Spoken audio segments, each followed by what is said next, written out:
Hello to everyone.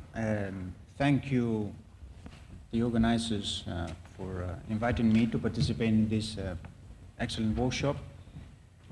Thank you especially to Henri. He's a good friend, but he is an excellent professional. He knows that my opinion is that one. Thank you all for participating in this seminar. I think it's going to be interesting. I think if we are able to get the right dynamics and we interact and ask and question things, it's going to be even more interesting. And actually that's more or less the idea of my presentation, is to show that we as supervisors, I am a supervisor, I come from Bank of Spain. I was in Bank of Spain when the bubble in my country started, and I was in Spain when the bubble burst. And then I ran away and went to the bank, to the WorldBank. But I saw how these things start, how these things grow, how these things become out of control, and how damaging they are. So as supervisors, we have to know how to avoid these things to the extent possible. One of the things that was mentioned by Deputy Governor Nataraya was these macro-prudential issues and the importance of, for instance, the Spanish countercyclical provision system, which was something good. In the previous year, in the previous session that we made in this very same context, we were talking precisely about the limitations of the dynamic provision and how it could even be counterproductive if it was generating confusion about the actual capacity of the institutions to generate profits. And this is exactly what was worrying the accounting profession when the dynamic provision of Spain was first introduced.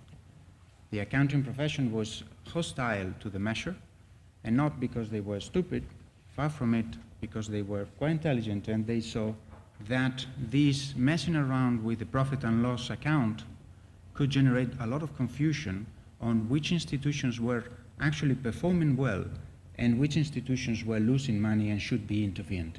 And that was exactly what happened in Spain. That's why it took 2 years since the crisis really started until the crisis reached the Spanish banking sector.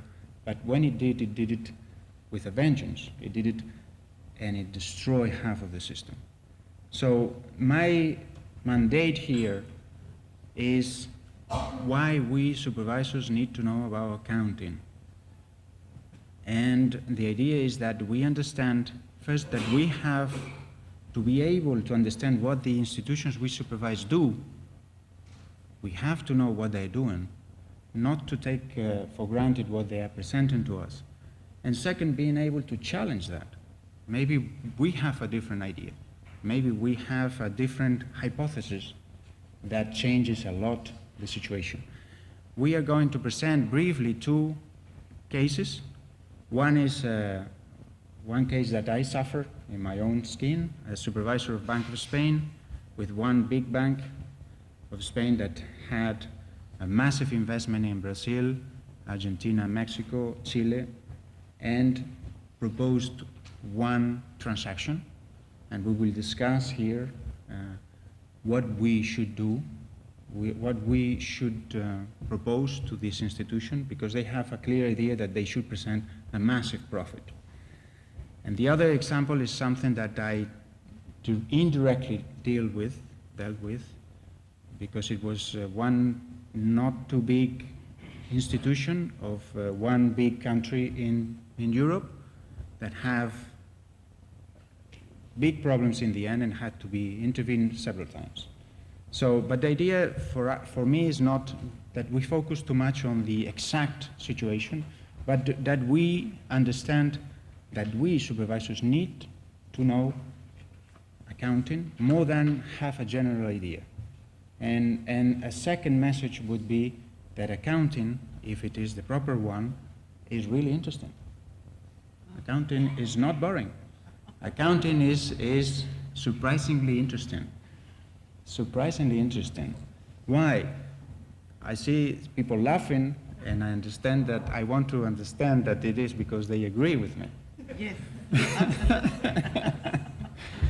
And I'm saying this because accounting is more than just reflecting things. We will go into the presentation about some half-truths regarding accounting and all these things, but just as an introduction, accounting is also going through the economic substance of the operation. And that is not a clear-cut thing. It's not as easy to know if one operation, one transaction results in a profit or in a loss, or it is an increase in leverage or not. And then you have to know very well the rules, and that's why it's so important that you attend to these workshops, that you use the opportunity that Henri and his team has provided you with. But it's also about understanding the rule and the substance. And that it has a very economic and even philosophical content. Okay? The true value of things was something that the philosophers and the scholastics in Salamanca University were studying 500 years ago. What is the true value of something? And that's a very philosophical thing. And that is embedded into the accounting rules. And that's why I'm saying that it is not boring at all. It's really interesting. When you start to discuss, we will see. And if you do not fall asleep, then we can discuss. And we will see, and at the end, if you find it interesting or not. Okay, so let's start. This is the usual disclaimer. Just a quick overview, because we have until 11, I understand, right? So the objective of the session, why we need to know, these two cases that I already mentioned, and I will ask you a few questions, and you will tell me. And then we will hopefully draw some conclusions. So what is the objective of the session? This is what I've been asked to respond. This is what I received from Henri's team. Explain why financial reporting matters and why financial statements should be reviewed to discharge supervisory duties. Actually, we are going to go a little beyond that, because not only that we suggest that we as supervisors should check what the figures are, we should try to understand how those figures were prepared, what assumptions are behind those figures, and if we truly believe those assumptions are reasonable or not. And if we think that they are not reasonable, why we should act. Okay? This is the mandate, and this is what we are going to. So let's start by a few things that I'm sure I saw in the presentation of Johanna and Pascal that 20% of you are accountants and 60% are supervisors. I want to think that most of those supervisors have a solid accounting background and they already understand the importance of accounting. But in any case, let's go through these two major half-truths on what accounting is for a supervisor. The first half-truth is this one. Financial reporting is about disclosing financial facts. Supervision is about interpreting those facts so we are able to anticipate and to the extent possible prevent problems in the banking sector. This sounds good, reasonable, we are very reasonable people, but what is this actually saying? What this actually means is accounting is just about disclosing financial facts following some technically complex rules. And we supervisors do the analysis of that information, which is what really matters. So we take for granted what the accounting rules provide, and we do the really difficult thing, which is interpreting the thing. Or put it more clearly, we are too cool for accounting. We don't do these things. Okay? We just do cool things. We check what these boring people, the accountants, do, and we cool people do the real added value thing. We will see. The second one is, it is true that we supervisors have to have some knowledge in accounting, but the details, the deep knowledge, the technicalities, we have to leave to the specialists in the subject, so we are able to focus on more important things. And again, accounting is tough and boring, so we supervisors simply prefer to leave it to accountants, so we can focus on cool things. I told you we were too cool. Okay, and this is funny, this is everything, but it is true. Many supervisors think that they don't have any special need to know about accounting.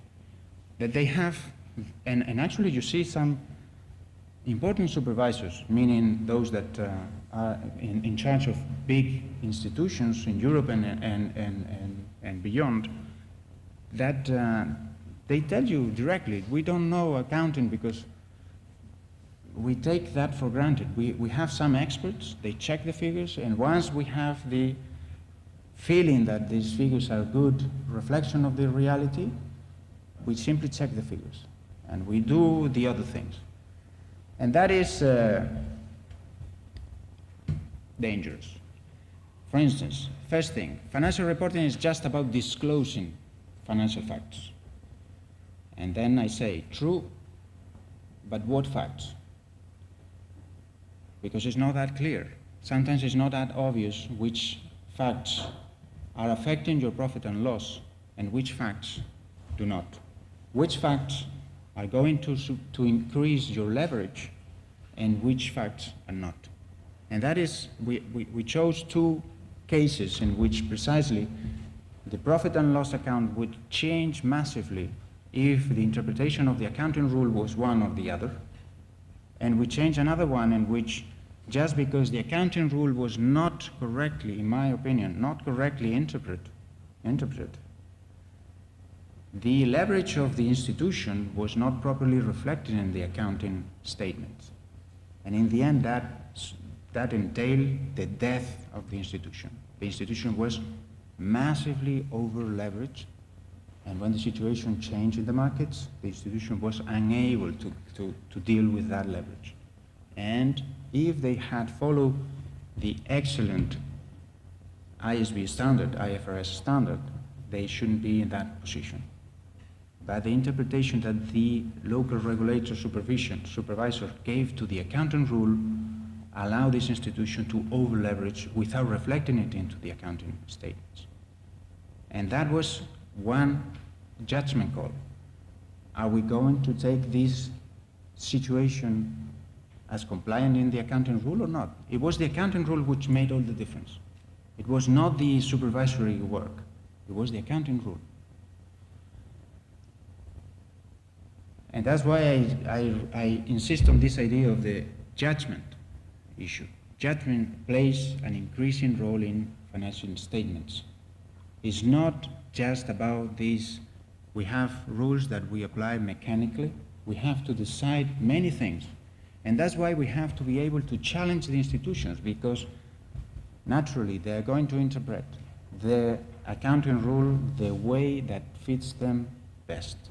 And you have to be able to challenge that interpretation if you don't believe in it.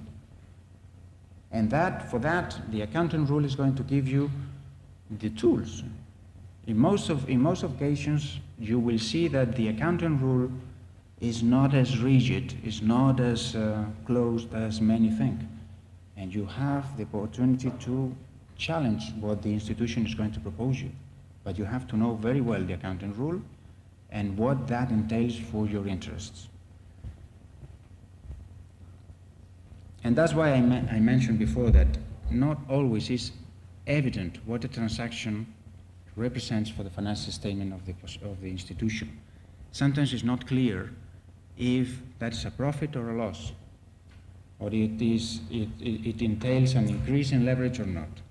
And for that, I use something that for Spanish people is a trauma, no? Because this is the championship, the World Championship of Mexico, in which you see the Spanish national team playing against Brazil, and the Spanish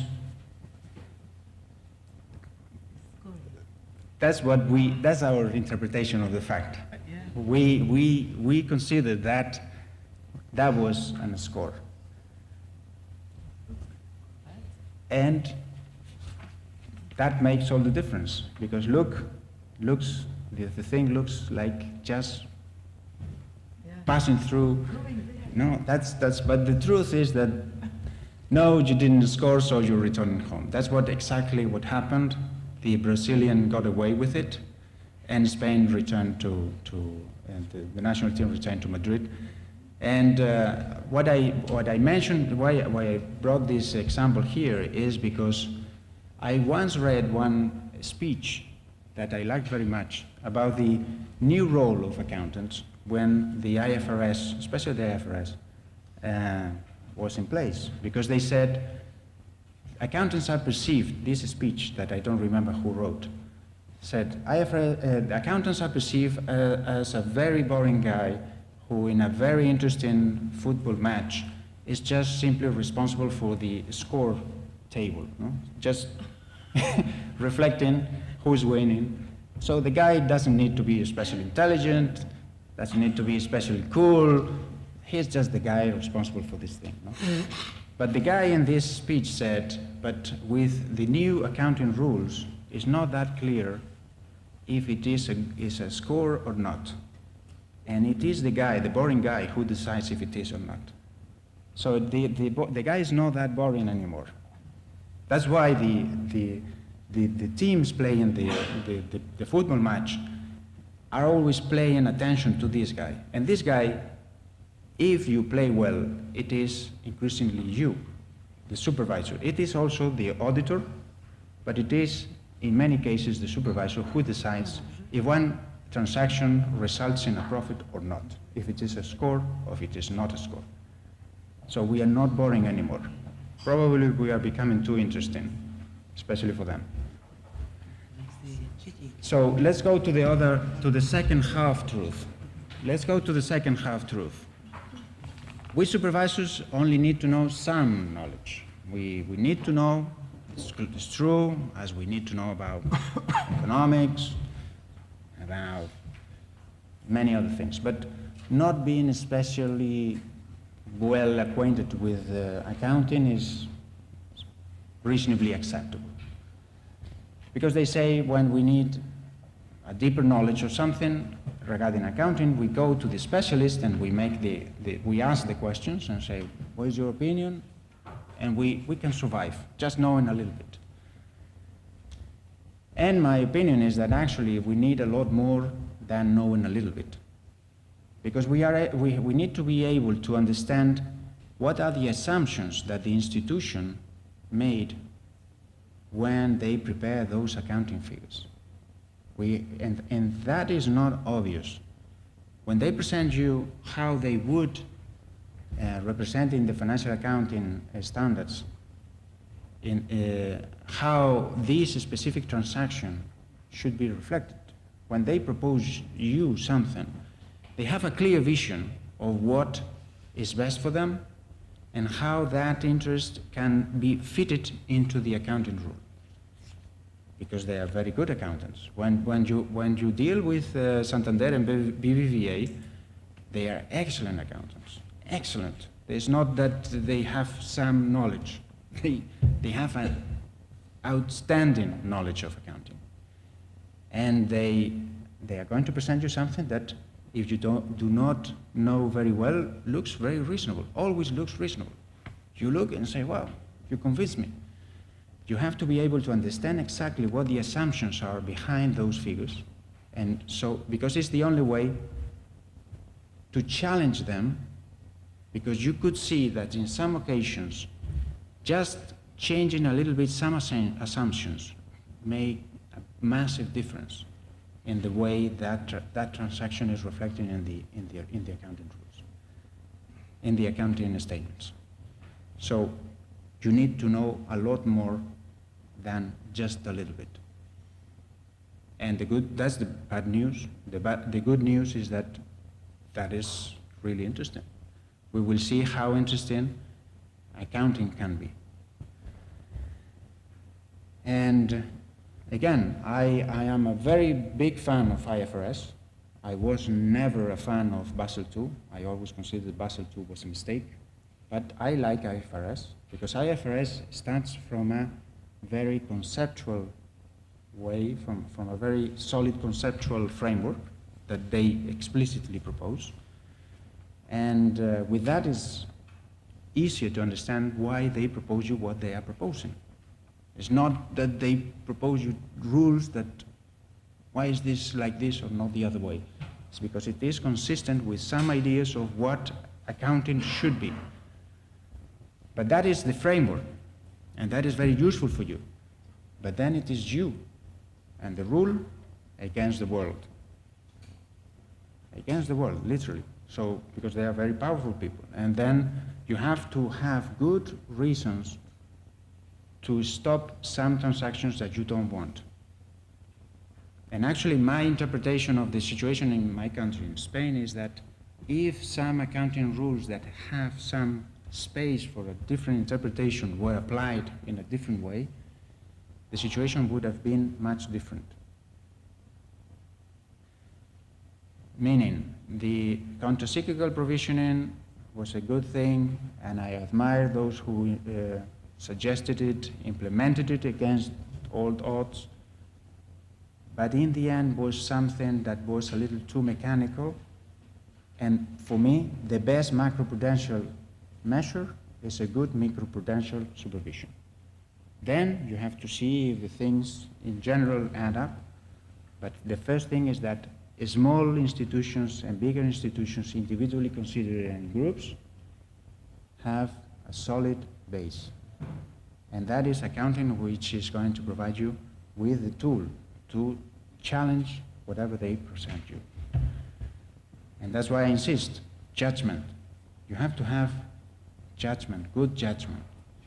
I was participating in the FSB Supervisory Intensity and Effectiveness group, which proposed the recommendations on how to supervise global, systemically important financial institutions.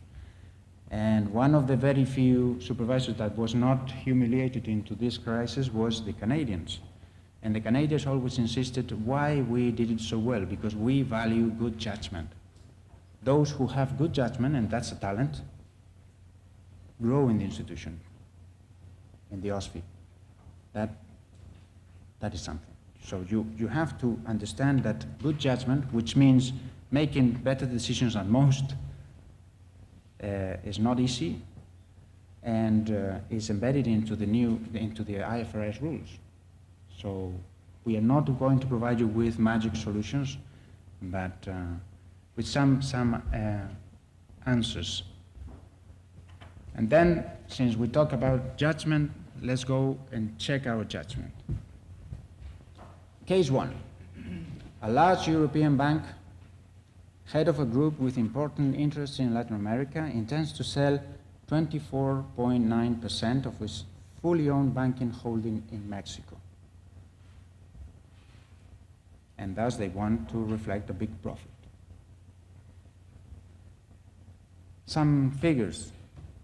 This is a very big transaction that would, if we follow what the institution was suggesting to us, would result in a massive profit, which is nonetheless 1/3 of the group's profit. So it is not as small at the time. Now profits of this institution are bigger. And then why is this institution trying to sell something that it is so valuable for the market? No? And the explanation that they gave to the markets was a different one. Was they said that the buying entity, which was an American big bank, Bank of America, the larger European bank is Santander, and they were suffering because of the problems of first Argentina.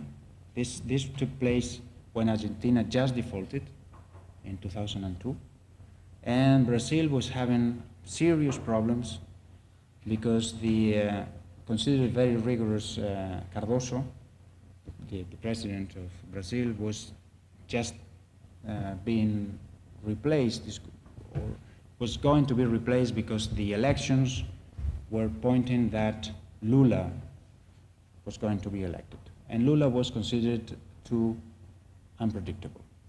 So the markets were a little nervous about this Spanish bank having so much money invested in Latin America. And if you went to see the price in the stock market of the Santander, you could see that in 5 months, the value of the share went down dramatically, and that meant that all the investment that Santander had in Latin America was valued by the markets at zero. They considered that it was a mistake, and the price in the share was just the investment that they had in Europe. So what happened was that the senior management of Santander decided to put in value the investment that they had in Latin America just by selling one stake to a third party, saying, you see how valuable it is? It is not that I say, it is Bank of America who is ready to pay a massive price for a small stake, non-controlling stake in Mexico. So maybe you, markets, should reflect a little bit, because maybe you are penalizing too much Santander share just because of this. That was the idea behind this transaction. And then more information. The Bank of America would pay in cash, which is not that usual. Sometimes they pay with part in shares, part in bonds, part in cash. Wire transfer. And the bank, the American bank, the Bank of America, would have the right to appoint 1/4 of the board members. They were not granted any controlling power, but they would have the right to stop transactions that they didn't like mergers or changes in business model, things like that. And, very important, the Bank of America would be recognize the preferential right to buy the rest of the participation that the Santander had in this Mexican franchise. And finally, after 3 years of this transaction, the Bank of America would have the right to sell back to the Santander this 24.9% at the tangible book value of the participation at the day of the transaction, of the sale, using IFRS. And my question to you is this something that we should accept? Meaning, Santander came to Bank of Spain and they said, this is what we got, this is the contract, 200 pages in English. It's going to be dealt with in New York. So this is the contract. This is what we think we should be doing, which is reflect a massive profit of 700 million euros and give a message to the markets. We're still profitable. We are a very big institution, very well managed. And the best way to convince markets is to provide good figures. And my question to you is, should we buy this story? Should we allow this institution to reflect a massive profit? And if they decided to, even to distribute a dividend? That's the first question. So that's the first possibility. The second, okay, but reflecting the profit, but not about paying a dividend. We want that money to be immobilized into the reserves of the institution. Third option, we don't even buy this profit calculation. We think that we have to do some calculations of our own, because we have, and then we will see which calculations are those. Or none of the above, you have other ideas of how to deal with this. So now I ask you, because we still have 25 minutes, so when you talk, please identify yourself, the institution you come from, and then say whatever you want. So, we give.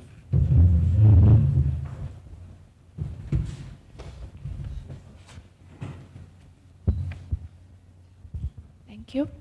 I'm Ophelia Agakarian from Central Bank of Armenia.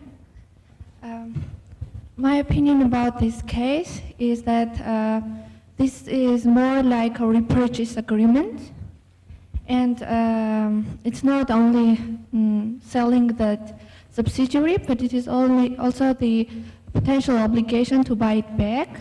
So I think there is contingent liability. And yes, maybe the cash should be recognized in the balance sheet, but I think also a contingent liability should be recognized based on the prudency principle also. And so that contingent liability will affect the profits the opposite way. So there should be no profit as a result, because we also recognize the contingent liability in our liabilities. Okay. Another vision? Everyone agrees? Thank you. Ruben Kuchera from Slovakia. That's actually something else as option. The buyer had option to sell it back also. I think it was not sound to recognize some profit or any profit. Okay, I see that we are all supervisors here.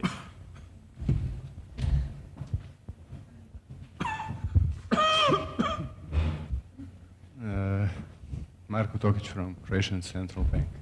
I think this subsidiary should be still consolidated, so there should be no profit on this transaction, and especially due to the fact that it can be returned in 3 years. But I have some issues regarding what you told earlier.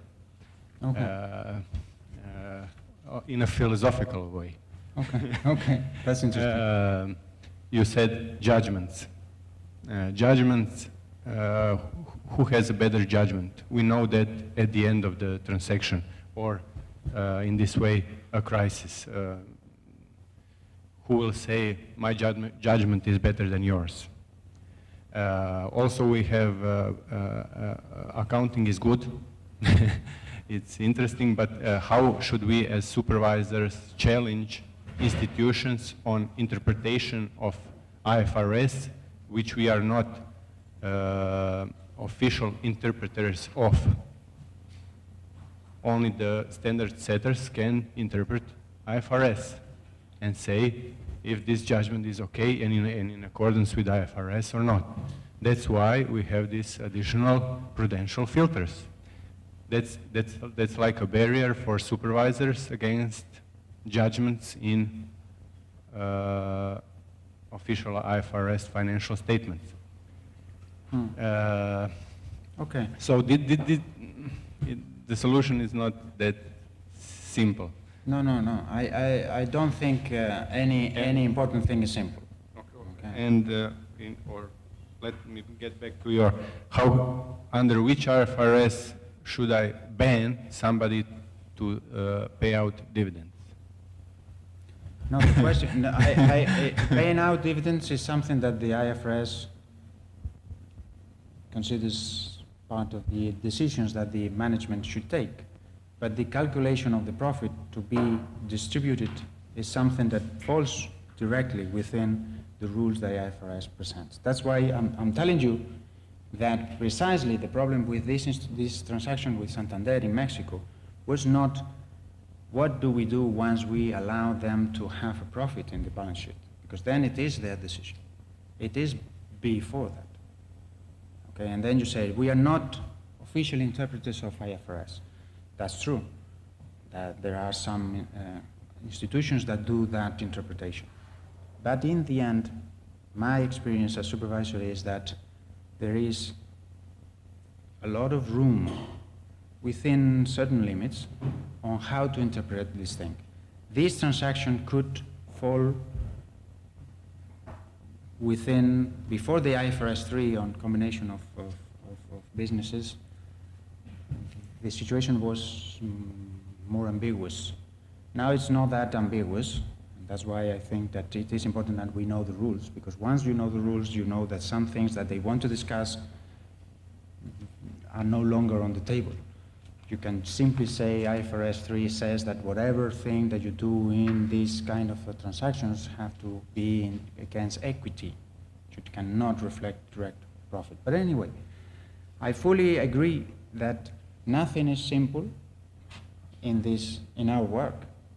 And who has better judgment? Well, we see that some were proved right in this crisis and some were not proved right or were dramatically proved wrong in the private and the public sector.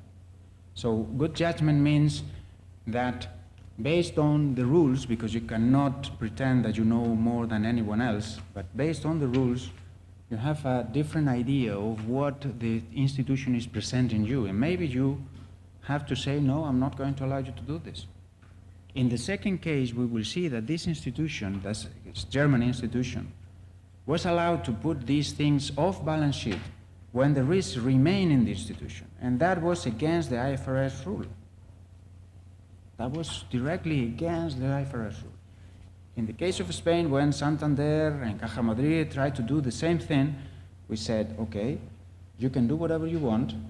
If you want to put these things off balance sheet and keep the risk, you can do it, but then you have to consolidate. And if you consolidate, then all the gains, all these, I don't have to put capital into this, dilute over time. Immediately, actually. So they didn't do it. What we said is, you do whatever you want. But if you do that, you consolidate. But if I do that, then I don't get anything. Then don't do it. And they didn't do it. And that proved that we, Bank of Spain, were right. Because when the situation deteriorated massively, we saw that these institutions that were allowed to put all these things off balance sheet went down immediately. But didn't Santander or Caja Madrid because of this. Okay?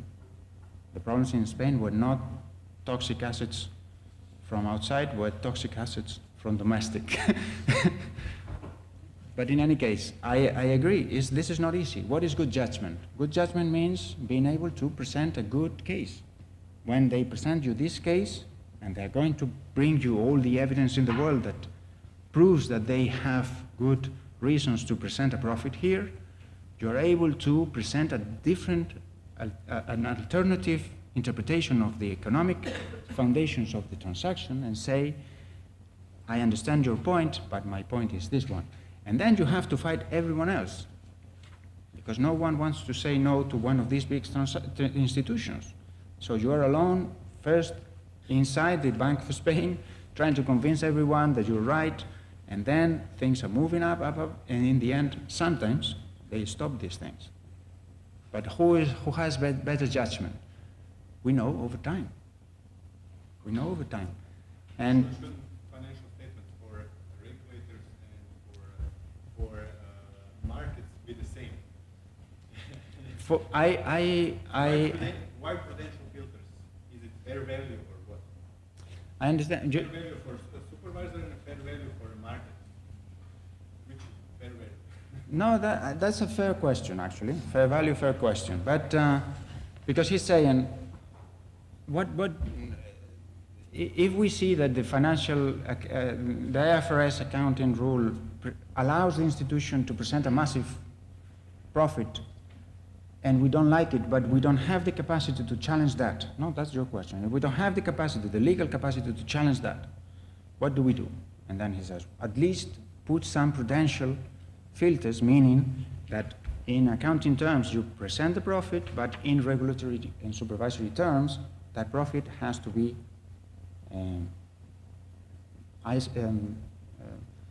isolated in the financial statement as a reserve or whatever. And that depends on your capacity your legal capacity, because that changes across the board. Some regulators have a lot of capacity to influence the interpretation of the accounting rule, and some others don't have any. And then prudential filters is a second best option. But I don't like these things, because when you have two different accounting two profits, then markets start to believe whatever they want to believe. And if they want to believe that this institution is doing very well, even if you're not allowing them to present profits from a regulatory point of view, that institution is going to do stupid things. So to me, the first line of defense is accounting. If you're able to stop stupid things from accounting point of view, you have half of the way done. We did it with these off-balance sheet entities, because their solution for us was, do whatever you want, because I cannot stop you to do things if you want to, but I can force you to reflect that into the consolidated accounting of the group, and then any profits do not show up. And then they didn't do it. They got upset, they complained to the governor, then. Okay, so I see, well, first,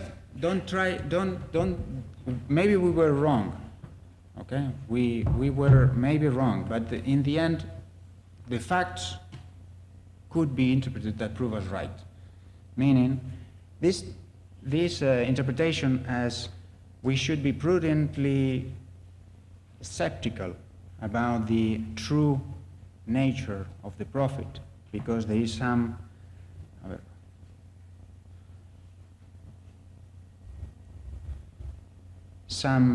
obligation at the end.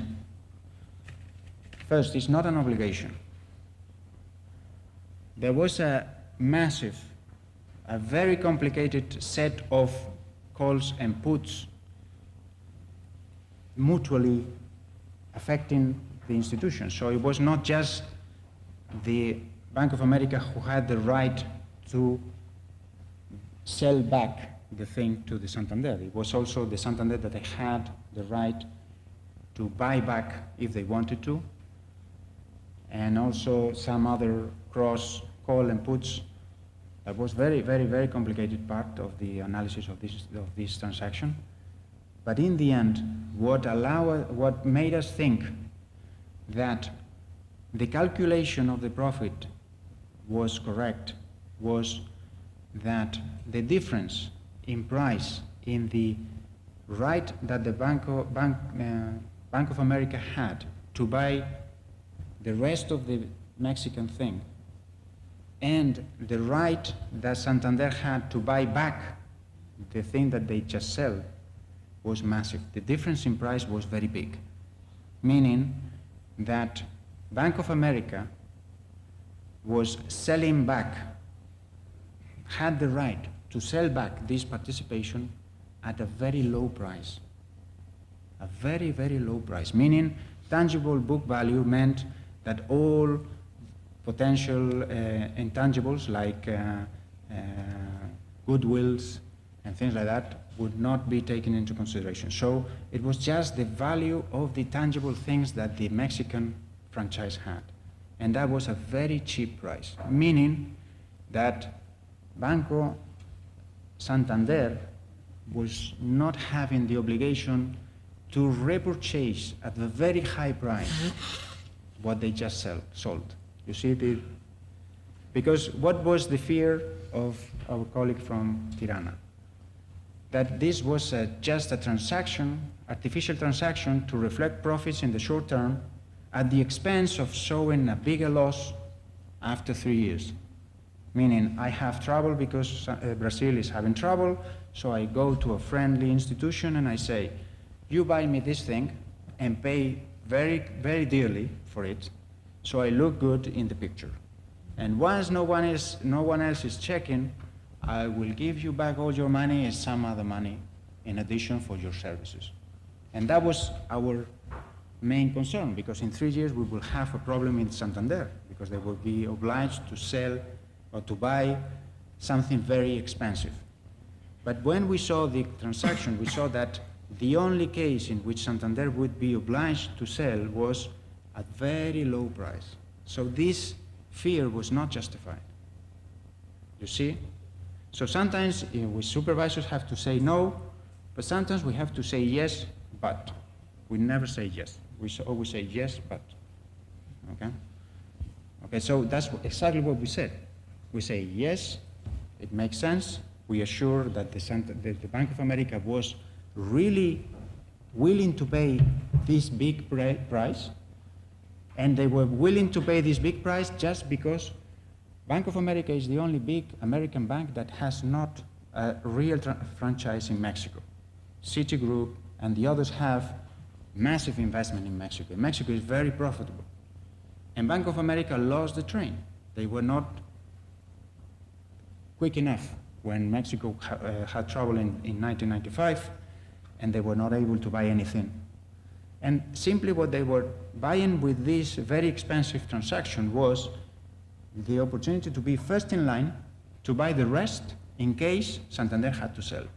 If the problems of Santander keep increasing, they would be the first in line to buy. They were not interested in the price. They were interested in the strategic position in Mexico. So that's why they were ready to pay a high price.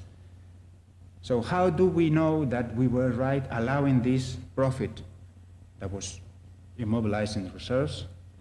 Of course, that's why I say yes, but the profit we allowed.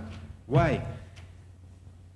Because in the end, after these 3 years passed, Bank of America didn't sell back the thing to the Santander. If your fears were justified, after 3 years, you would see that Bank of America was selling back to the Santander at a very high price, the 25% of Serfin, of Mexican franchise. That didn't happen. Happened 8 years later, and just before the initial power offering that Santander did in 2010 or 2012, I think. Meaning, we saw that if your fears were justified, they would be selling this thing after the 3 years at a very high price. They never did that. They did it 8 years later at a reasonable price.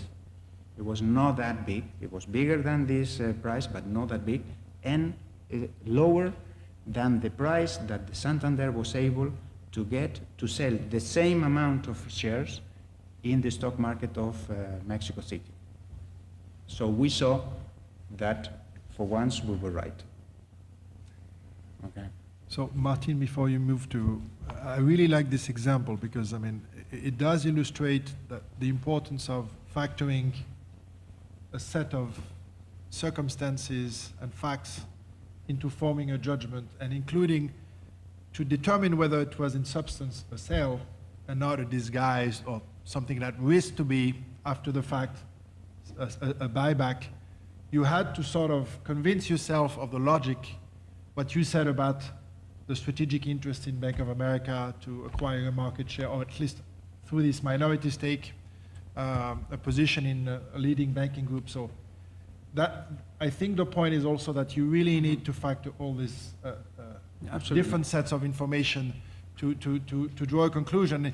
And it may have been that after 3 years, you know, we don't know, maybe the book value would have been higher than the fair value, so maybe they would have exercised that option, but that was not the central hypothesis that you, based upon which you had to take your, pass your judgment at the time.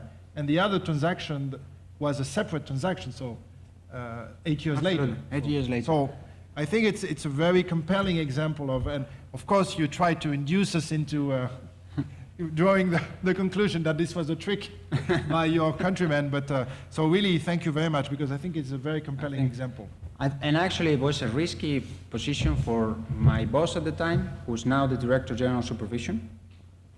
That was one of the first things I did when I joined Bank of Spain, and I'm going to return to Bank of Spain. Now he is Director General of Supervision. I hope that he's able to remember how much I helped. But, but in any case, as you can see, it's not easy. It's not easy to see, is this a true transaction? Is that, and you cannot always say no. And of course, we shouldn't say always yes. But when you say no, you have to have something to fight back. And believe me that it wasn't easy, because the Santander has a tremendously well-prepared team of accountants of everything. And they challenge everything that you present, and they know everything in the world. And if they don't, they buy someone who does. But if you have something that is very solid, once they understand that you're not going to buy the story, then first they respect you, and then they relax. They take it, and they, probably when they get home, they start crying and all these things, but we never know these things. No? And very quickly, because we only have 5 minutes, so you know the answer. The answer is that profit, yes, but everything against reserves, which is, I understand, the current approach of the IFRS 3 combination of businesses. And then the second one, which is a case that I know less well, because this is a German bank that suffer a lot. And this is almost coming from the original annual report of this institution in the year previous to the crisis. So this is almost quote. I simply change a few things so you don't see the name of the bank. So they say for our bank, blah, blah, blah, but the rest is absolutely the same. And then let's have it. This is what the CEO said in this annual report. This was another highly successful financial year for our bank. We succeeded in increasing the volume of new businesses and the operating result, and the return on equity before taxes rose to 20%, which is a pretty good return on equity.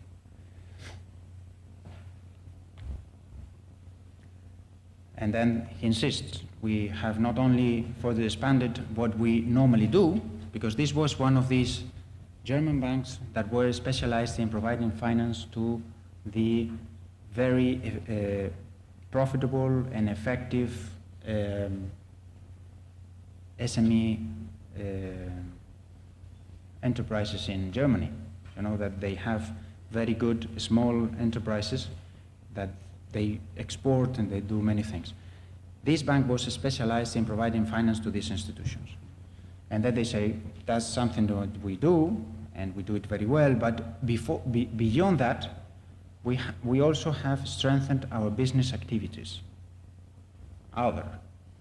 Local credit markets, and why they go to these new businesses. Because what they say is that the local credit market is very competitive.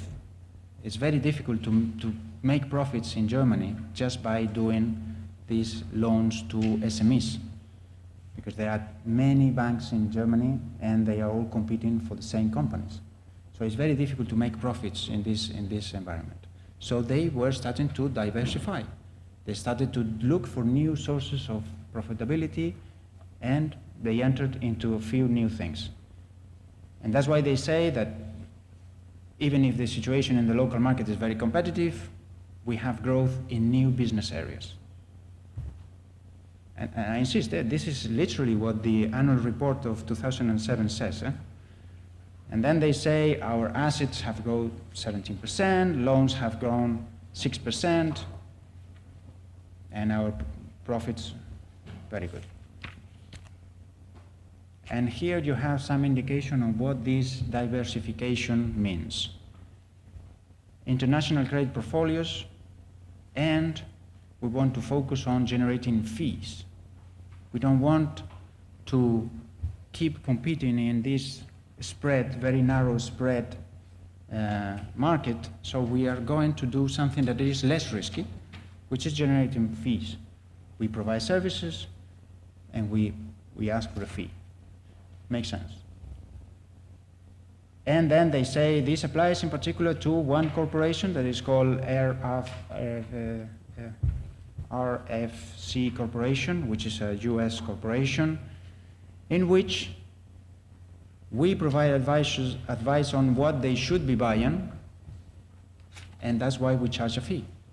We go to this institution, which is like a hedge fund. It's actually a slightly different thing, and they say, since you do what we suggest, then we charge you a fee.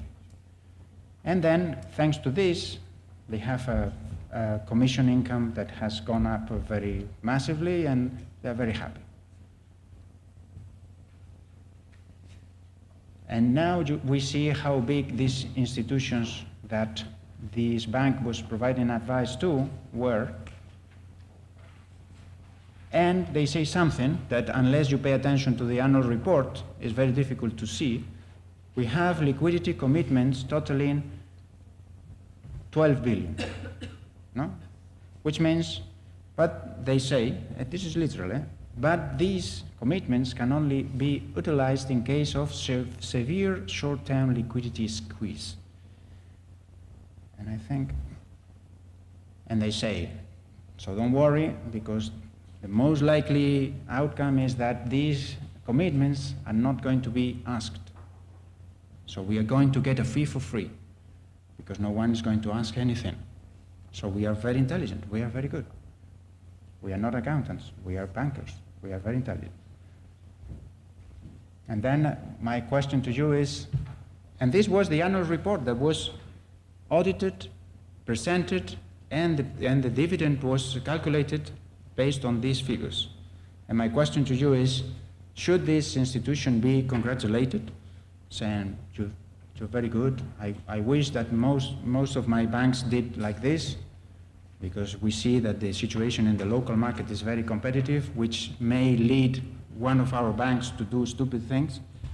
So it is good that you're starting to diversify, and we congratulate you. Or, since we never congratulate anyone, because we are always upset, but also you have to recalculate provisions and leverage. And based on what? Or you have to invite the institution to deeply revise the new business model and check the new activities and downsize them. And based on what? Or none of the above. So, answers.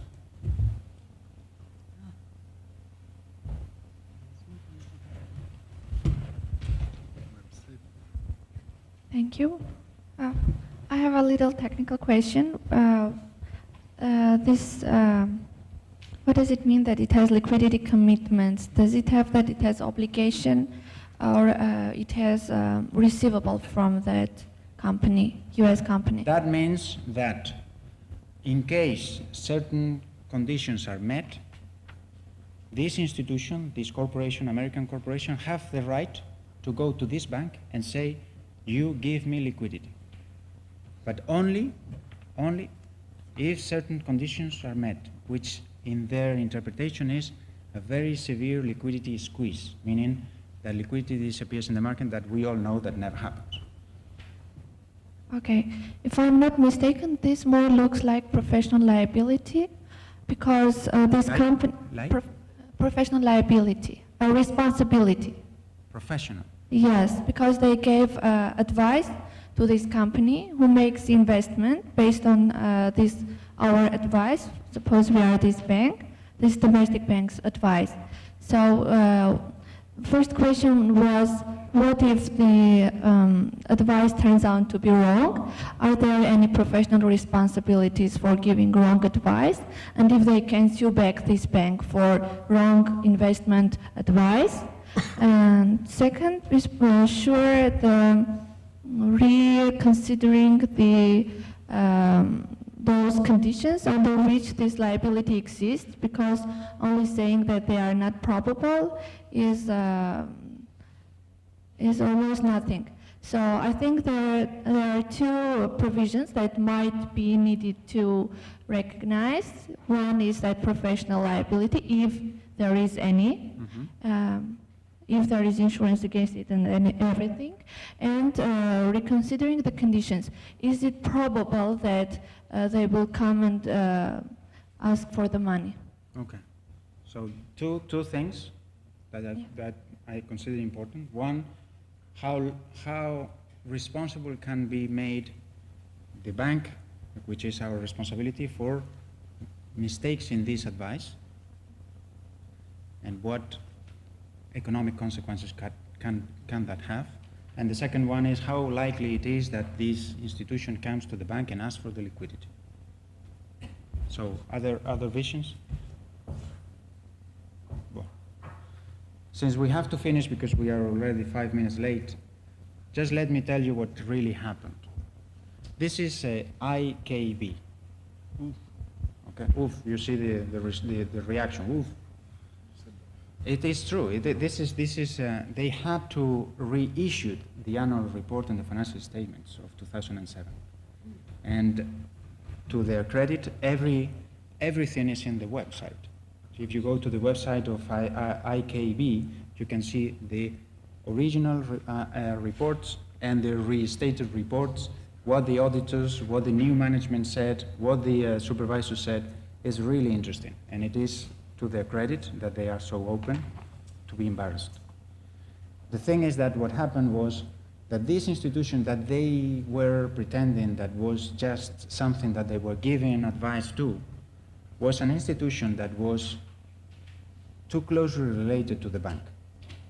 So when the situation in the markets became really difficult, and this big institution, which was a special purpose vehicle, which means is something that almost doesn't have any capital, but the profit they make by buying long-term assets and issuing short-term commercial paper. No, that's what they do. They issue some commercial paper that it is renewed every year, and with that they finance very long-term assets. Some of them was subprime. So when the situation in the subprime market started to deteriorate, no one wanted to renew this commercial paper. So this institution was not able to roll over their positions, so they look at the bank and say, you have the obligation to give me all this money. They tried to resist, but in the end, they got the money and the bank went down. In the end, what happened was that the big German government came to the rescue, and they provided through the KfW, which is a public institution, they provided all the liquidity, and in the end, they buy out the institution, the AKB bank. And you say, okay, but that was just one case of bad luck.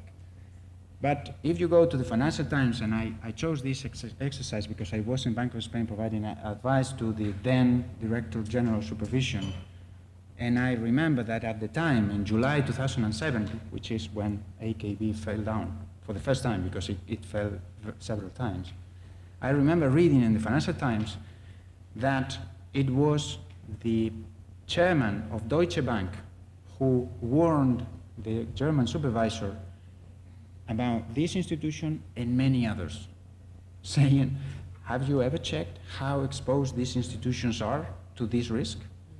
Because I think it's going to put in danger the whole German banking sector. So you better go and check. And that is an article you can find in the Financial Times. So this was not just one mistake. This was a generalized mistake in the way this specific accounting rule was interpreted.